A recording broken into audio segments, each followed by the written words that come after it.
என் செல்வமே, என்றுமே மனதளவில் சோர்வு அடையாதே. எப்போதும் தன்னம்பிக்கையோடு செயல்படு. ஏன்னா மனத்தளர்ச்சி தான் தோல்விக்கு வழிவகுக்கும். வாழ்க்கையில் என்னதான் பிரச்சனைகள் வந்தாலும் தோல்வி பெற்றதாக கருதி விடாதே. ஏன்னா இந்த ஒரு சிந்தனையே உன் முன்னேற்றத்திற்கு முட்டுக்கட்டையாகிவிடும். எப்போதும் உன் வீட்டு விஷயத்தையோ மனதில் உள்ளதையோ அடுத்தவரிடம் சொல்லாதே. அடுத்தவர் பேசுவதை காது கொடுத்து மட்டும் கேள். வாழ்க்கையில் என்ன முக்கிய முடிவு எடுப்பதாக இருந்தாலும் நீ சுயமாக எடுக்கணும். அடுத்தவரின் பேச்சை கேட்டு முடிவெடுக்கக்கூடாது. நீ எப்போதாவது ஏதாவது தவறு செய்துவிட்டால் அந்த தவறை ஒப்புக்கொள்ள தயங்காதே. உன் தவறிலிருந்து பாடம் கற்றுக்கொள். தவறை ஒப்புக்கொண்டால் தரம் தாழ்ந்து போய்விட மாட்டாய்.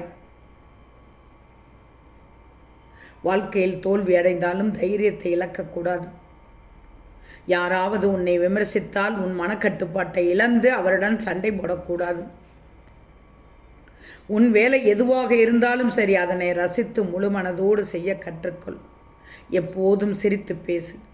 என்னதான் பிரச்சனை இருந்தாலும் அது மற்றவர்களுக்கு தெரிந்து அதனால் மற்றவர்கள் பாதிக்காதவாறு நீ நடந்து கொள்ளணும். தயவு செய்து உன் வீட்டு விஷயத்தை யாரிடமும் சொல்லாதே. சில ரகசியங்கள் வெளியே தெரிந்தால் அது உங்களுக்குள் தான் சிக்கல். வாழ்க்கையில் சுயமரியாதை முக்கியம். எதை இழந்தாலும் சுயமரியாதையை இழக்கக்கூடாது. அடுத்து தன்னம்பிக்கையை இழக்கக்கூடாது.